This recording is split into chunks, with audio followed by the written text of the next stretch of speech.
There is a company that has created an enormous positive global impact on the environment, helping to plant millions of trees while working and expanding with dozens of Fortune 500 companies and NGOs.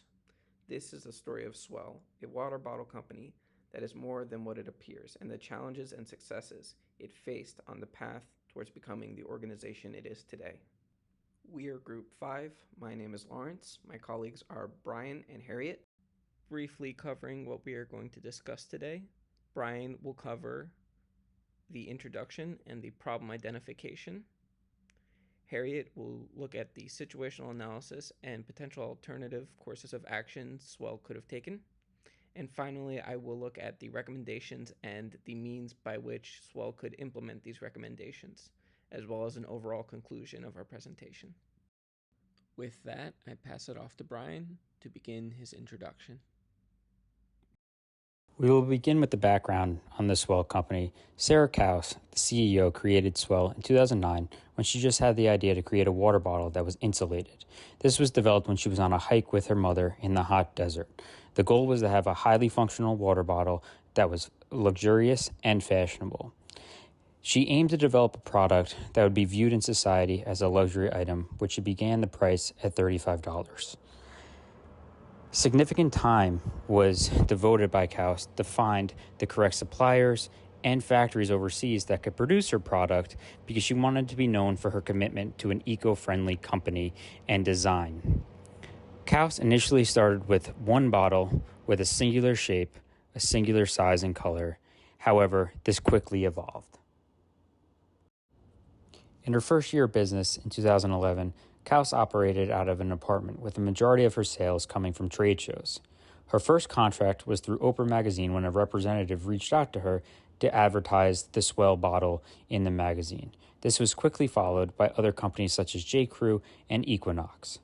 The $35 price point was a continual contentious aspect of the marketing scheme as companies were skeptical whether the bottles would sell at such a high price point. The higher price tag was a point that Kaus had made to establish Swell's brand position as a luxury product. Swell developed its point of difference in the field of reusable water bottles as a luxurious, beautiful and sleek design with a double lumened interior. The shape of the bottle was also unique to the company, and it became a recognizable aspect of the bottle that would allow Swell to market itself when seen in an advertisement or in public. Kaus had developed brand element choice criteria centered around being memorable, meaningful, and transferable. By the end of 2011, Swell had partnered with over 600 independent retailers. Swell was also featured on social media platforms by several different celebrities. Within 4 years of business, Swell had begun selling 3 different sizes of water bottles, each with its own distinctive price. Partnerships developed with companies for the bottle to be purchased with high-end products such as yoga pants by Mara Hoffman. The first major crossroad that the Swell company faced was when Kaus was approached by Starbucks to start selling her products in their stores. Swell had developed its brand as a high-end reusable product made from quality resources and production. Kaus had agreed to distribute her product in Starbucks only if Starbucks would continue to sell the product at its agreeable marketable price and display the product in the front end of the stores. By the end of 2016, Swell was distributed globally in Starbucks. Next, we will start to describe and go into what the marketing problem is. A significant marketing problem developed for the Swell company.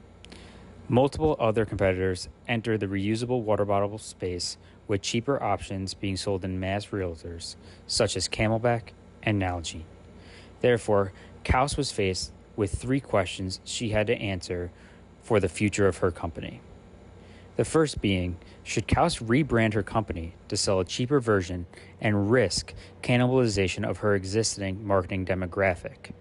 This would be done by having a cheaper bottle that was going against the luxurious product she had developed and going into mass realtors who may want to sell her product at a cheaper price. This would also be depreciating her brand in order to distribute her product in these large stores such as Target and Walmart. Would it be in the Swell's financial interest to move into private equity for future success? These are the questions that she was faced with in the coming years of her brand.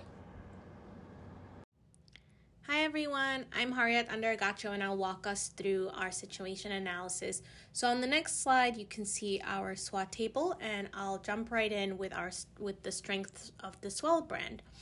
So one of the strengths of the Swell brand was that over the 5 years since launch, Kaus, our CEO, had built a premium and recognizable brand that served as something like a status symbol. This made the brand less sensitive to pricing, which was key as we know that the bottle's price was still quite high.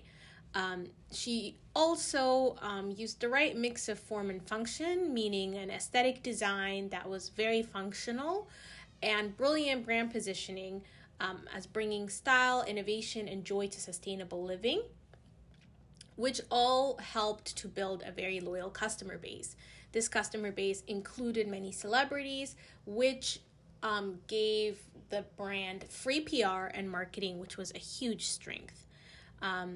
Kaus also made sure that the brand's values were reflected in every aspect of the business and ensured ethical production and supply chain practices, which turned out to be a great strength when she was partnering with Starbucks, because Starbucks only partners with other companies that also have similar ethical values.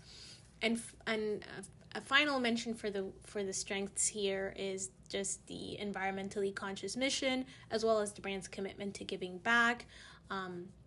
As we know, those really speak to the target market, which is kind of that very resourced luxe consumer, which we know tends to care about sustainability. All right, and then talking about the weaknesses, one of the top ones probably is the high price point, as well as the refusal of our brand to kind of sell with mass market retailers, making us lose out on some revenue. Additionally, Swell is a small company with limited bandwidth and capital to manage extensions. Since our CEO, Kaus, is the one that bootstrapped the company completely and up until 2022 was the 100% owner.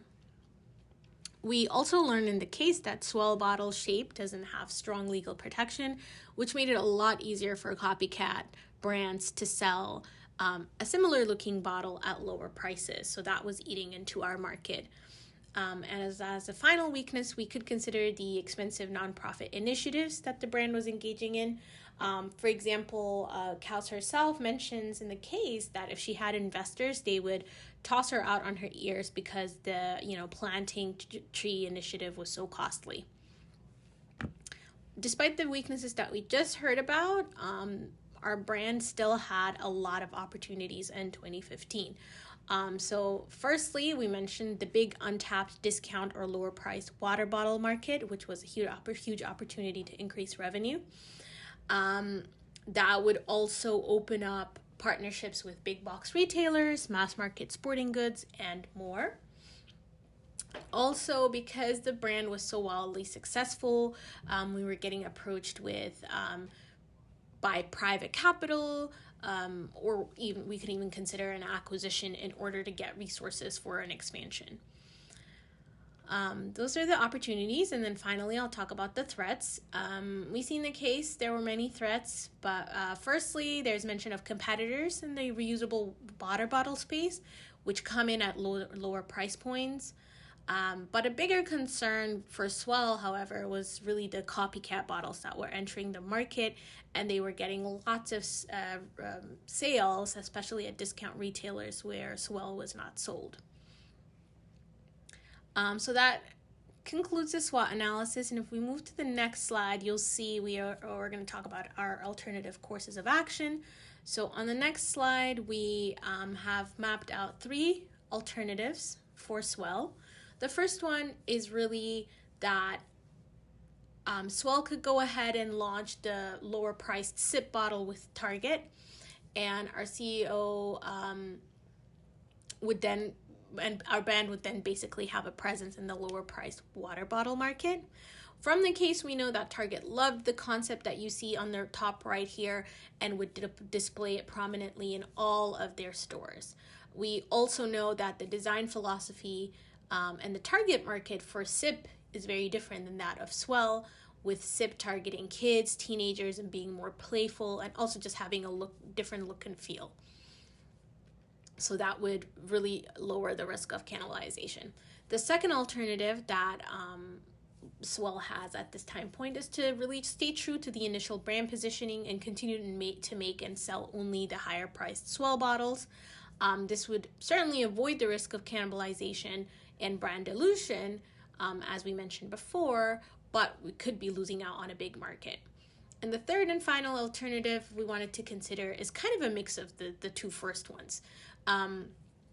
We know that our company's resources and bandwidth are limited in the case, and we also learned that dealing with mass retailers is very different from dealing with distributors like Starbucks. So for example, if Swell sold out at Starbucks, we didn't need to replenish immediately, but with Target, if there was an empty shelf, the brand would lose the space. So we needed to make a significant operational investment, which we didn't have.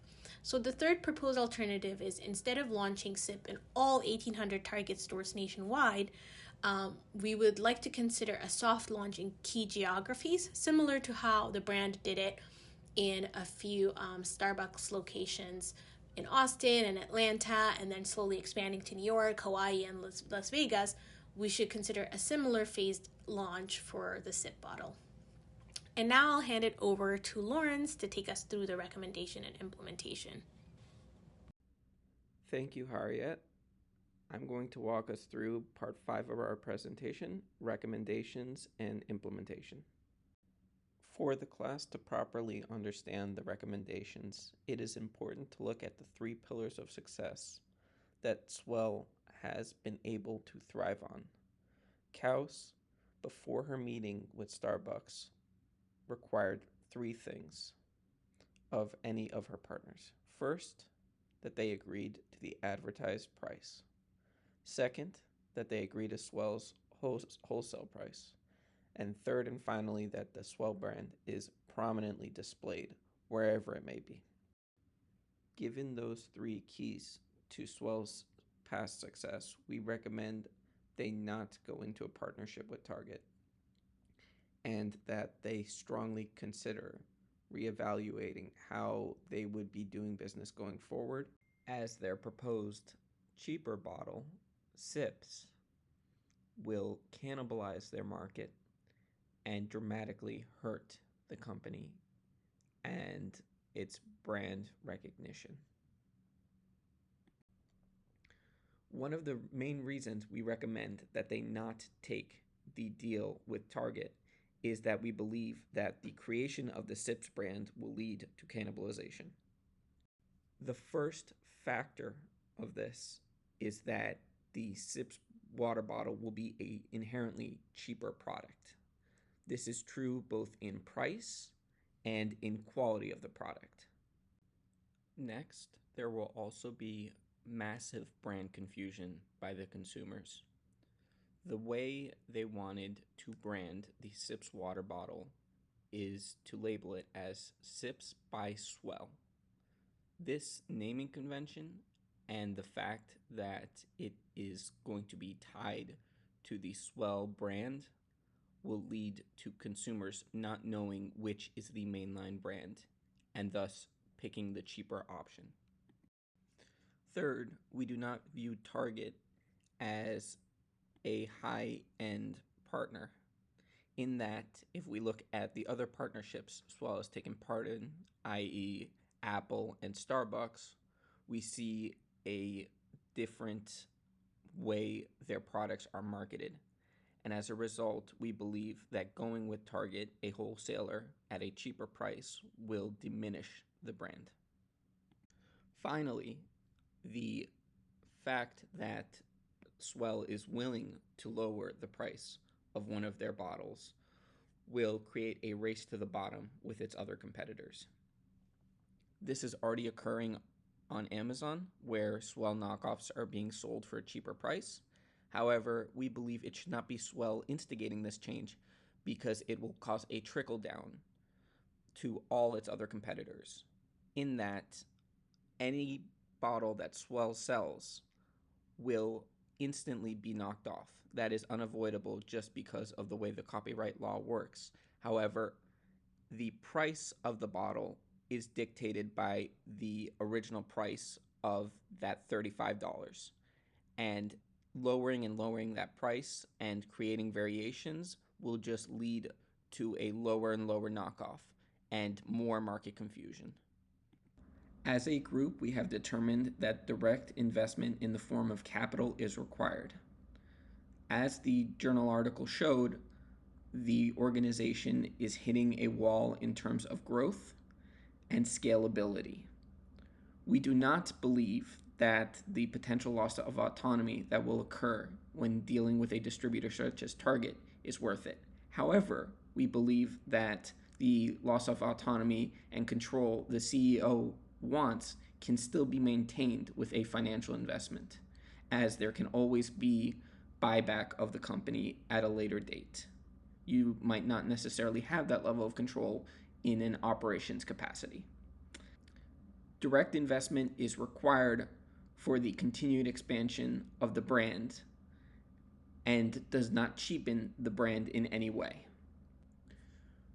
We also understand as a group that Swell wants to continue to grow.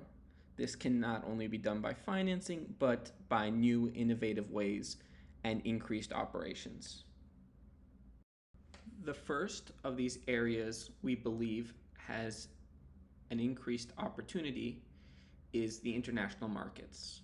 We believe Swell can capitalize on the environmental movement not just occurring in the United States, but globally, particularly in the European markets.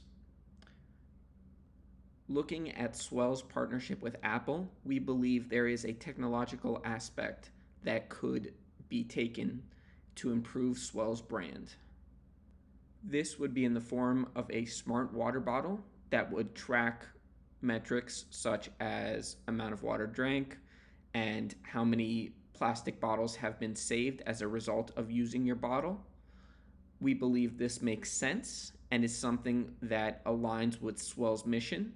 It can also quantify several of the metrics that they only have hypotheticals for. An example of this would be number of plastic bottles saved as a result of the water bottle. This water bottle with an accompanying app could help expand the Swell community. And as a result of that, improve brand recognition. We also recommend having even higher end water bottles and initiatives where the price might be something like $100, but it all goes towards a specific goal. This aligns with Swell's mission and really puts their money where their mouth is in terms of environmental impact. While it is important to look at our recommendations and believe they are best practice, we need to also acknowledge the reality of what happened with Swell and the Sips offshoot. Swell decided to take the deal with Target and is now in all their stores. Sips cups are also sold in their stores. They were acquired in 2022 by Lifetime Brands and are still incredibly profitable. I had the pleasure of finding out over the course of researching this project that one of my coworkers worked at Swell earlier this year and have a first-hand account of their current operations. She speaks incredibly highly of them and their environmental mission and believes that the owner truly wants what is best for this planet and works every single day to achieve that goal. With that, we move on to the conclusion and the final part of this presentation. So, what should you take away from our presentation? First and foremost, we believe that we properly defended our position in that the Swell brand will be better served by maintaining the highest level of brand quality. This can be done by potentially having new smart features and partnering with companies such as Apple, or by having much higher end water bottles and having private equity take a larger role in the future of the organization. We covered the general outline, strengths, weaknesses, potential threats, and opportunities that Swell will face in the future, as well as a list of potential business alternatives that Swell can take in lieu of its current actions. You should be able to understand what Swell is, what it represents, and how it accomplishes its mission. And with that, I would like to thank you for your time.